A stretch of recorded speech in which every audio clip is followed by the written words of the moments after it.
Yes. Dislocker contre un... Ah ouais, il y a du heal, mais Dislocker qui est quand même pas mal chargé. Il y a le deuxième qui est arrivé. Ah ouais, Il faudrait qu'il recule son... Ouais, après un contre un... Et voilà, c'est bon. Là ça va être quand même très tendu. OGS The Wind qui va perdre quand même pas mal de minerais là-dessus, qui va perdre des dominants. Il a fait aucune unité anti-aérienne, hein, Bah, je comprends pas en plus là pourquoi il fait un nid de chancre là, je comprends pas trop. Ah, il passe à l'attaque, il veut passer à l'attaque avec ses Zerglings pour finir la game comme ça, mais il aura pas le temps. Parce que là il va y avoir Il a des... bloqué l'entrée là avec des portes de transfert et une forge.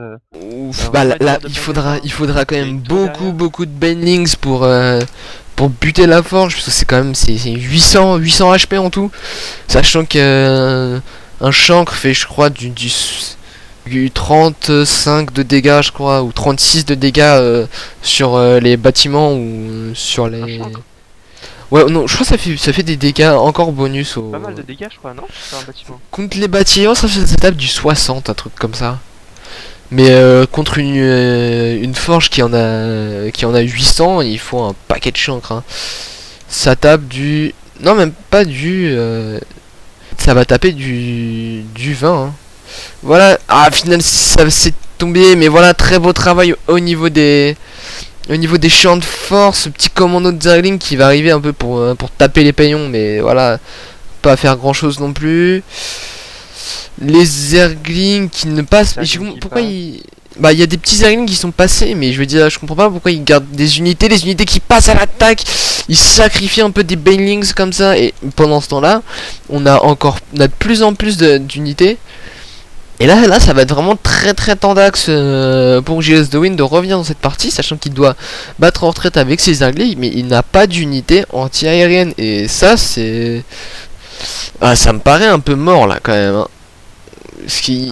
En fait, on va dire qu'il a le minerai. Bah là, il peut rien faire contre l'anti-aérien. Hein. Bah voilà, et là voilà. Le Xoxo, c'est le Xoxo. Le Xoxo Masafuridashi. Et voilà, et SKS qui ne met un petit peu de temps à live pour s'éclater à tuer des petits Zerglings. Donc voilà. Mais alors une assez bonne partie, un fast Void Ray quand même, hein. Et des deux côtés ça a été une fast expand. C'est clair que je pense que quand il a...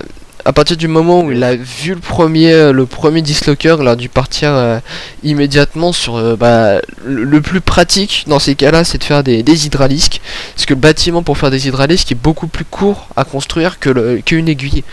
Donc voilà, même si à terme l'aiguille est quand même mieux, parce que les corrupteurs font des dégâts bonus aux unités blindées. Du coup bah évidemment toutes les unités aériennes des protos sont des unités blindées. Enfin, si je ne m'abuse, hein, je crois bien. Corrige-moi si j'ai faux. Ah non. Non, le Phoenix est une unité légère, hein. Ah, moi je te parlais des Dislocker. Ah bah moi je te parlais de toutes les unités. Ah. Donc bah voilà, on espère que vous avez apprécié. Et puis peut-être on en commentera d'autres petits replays comme ça. Bon bah voilà, et puis salut, à bientôt et joyeux Noël.